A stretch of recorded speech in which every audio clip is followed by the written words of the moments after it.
Today we're talking to Michael Ryan of Dookie. He's been born and bred here, and he's going to talk about his memories and some of the special things that he can remember about the district and his family and him growing up in it. So Michael, would you like to tell us your name and where you were born and when you were born? Yes, Michael Gerard Ryan. I was born in the Una Hospital in Shepparton in 1937, April 1937, and I don't remember that actually, but no, but I was. Yeah. So your parents were? Peter and Mona Ryan. Her name was Mona McGuinness. She came from Melbourne, and they met at what they used to call a summer school down at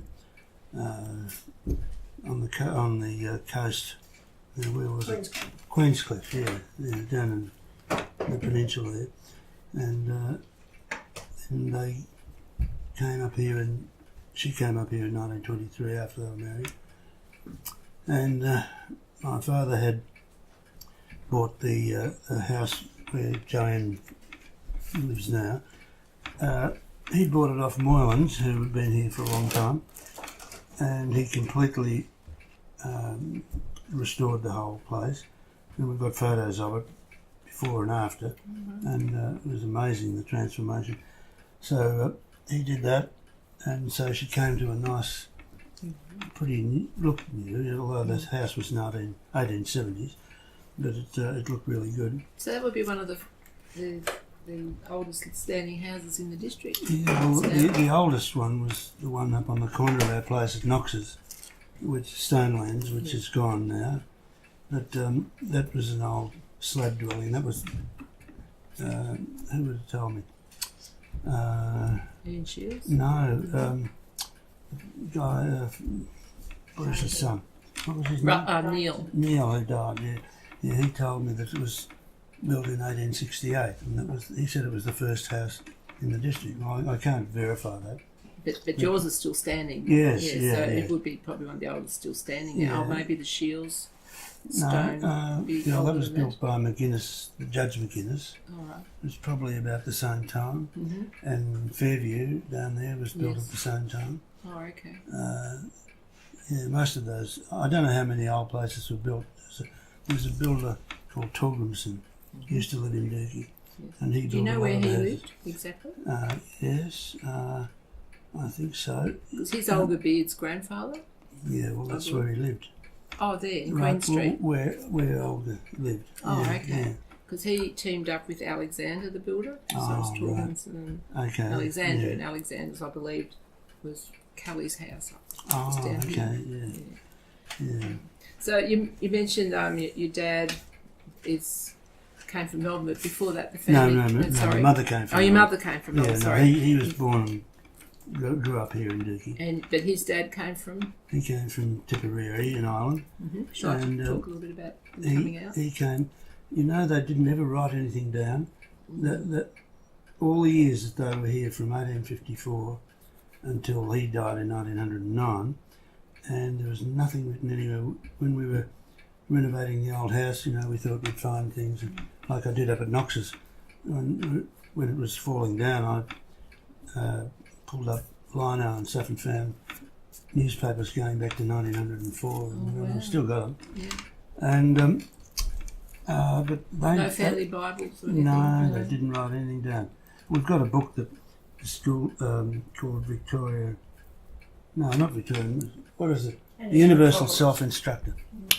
And it's a huge book, and that was given to my grandfather in 1888 by the local school teacher. Oh, okay. And people have said to me, perhaps he didn't write anything down because he couldn't write or read. And to counter that, my father told me that he used to remember him sitting up in a straight back chair like one of these and holding a candle in one hand and a book in the other. So he must have been able to read all right. Yeah.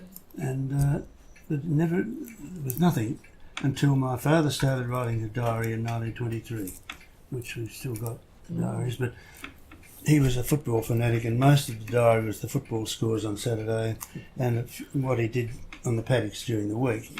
And then in 1966 he he stopped doing that. No, round about then. Yeah, and I started writing one in 1968, and I did that for 47 years. And still doing it? Every day. No, I'm not now. I'm past it now. But 47 years was enough. It's a fair effort, I think. Yeah. Okay, so leads me into what your parents did for a living. So I guess it's Just the farm. Yes. Farming here. Yeah. Yes, and your mum was. Yeah. Well, she just raised the four of us, the four boys. And so now we could talk about perhaps the children, like your brothers. Yeah. Yeah. Well, Peter was born in 1924 or 5, and he went to the Dookie School here, And the Dookie School was situated where it is now. right. Yeah, and he went there, and then he went to Assumption College in Kilmore, and did all his secondary education there. Mm-hmm. And then he went on to Melbourne Uni and did medicine, and became a surgeon, and quite an illustrious career. He did very well, and then Barry was 2 years younger than him, and he went to the Kilmore too, and then came home on the farm and did all the farm work. And then Adrian was the next. He was 5 years younger, and he did the same thing. And he came home and worked on the farm for a few years, and then they started a business in Shepparton, in Dookie. I'm sorry, next to the milk bar shop. You know, it was called Ryan's Equipment Sales and Service, and they had agencies for different machines and tractors and things. So was that in the shop next to? Yeah, right next. Yeah, it was there. When I come, it was a paint shop. Yeah. So this is in the 1950s, maybe? 1950s. We had, Yes. yeah, and I used to work in it as well. And we had, we had all that hardware stuff as well. You know, we had that. And we used to have a fuel agency, and we used to deliver drums of fuel, which was the way we did it in those days. All around the district, we had to go around and do that, and I spent a fair bit of time doing that. And we also had the school bus, which you guys followed on years later. Yeah, we did. We still have. Well, there you go. So somebody had it So who before ran the us. school bus? Was it when did Peter Tracy have it? Must have been after us. Yeah, Because then it was we had Lockheed. it in the early 50s. So Okay. I think.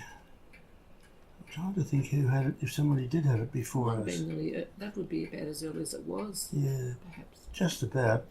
The bus we had was an old bus that was the town bus in Shepparton, owned by Stan Monty. Oh, yes. It was the town bus, and it had done about 1 million miles by the time we got it. Like really.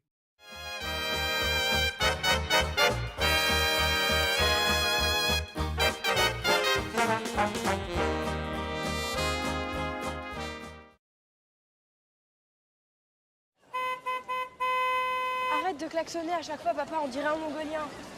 Moi aussi, je suis contente de te voir, mais on n'est pas obligé de partager notre bonheur avec tout le monde. Je vais prendre 2 tomes. Mais qu'est-ce qu'elle a, la dame? Ça s'appelle la division du travail. Elle sourit et je parle. Amusant. Bah, une famille. La mycose de ta mère s'est étendue. Est-ce que ton père aimait la crème que je lui ai prescrite? Moi non. J'ai le vagin en feu, des champignons partout. Ça te gêne pas, toi?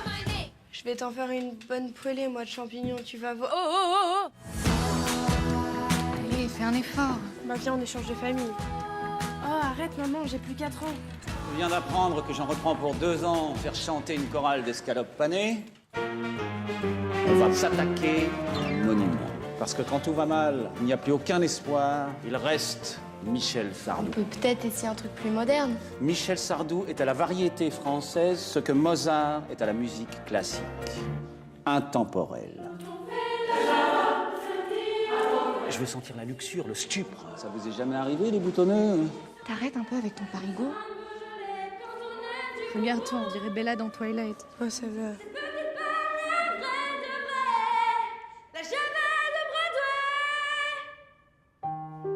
Vous avez un don. Ça vous dirait d'aller apprendre le chant à Paris? C'est l'école qui est à Paris.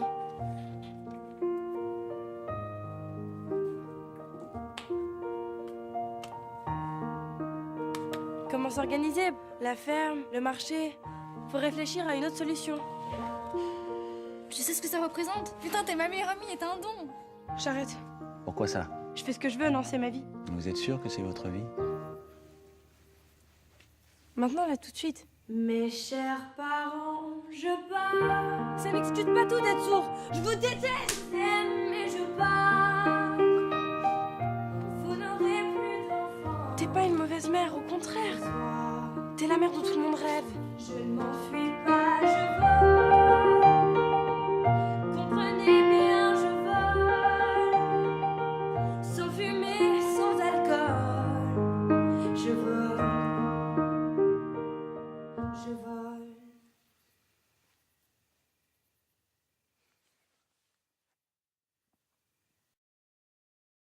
Oh, listen to the lullaby of old.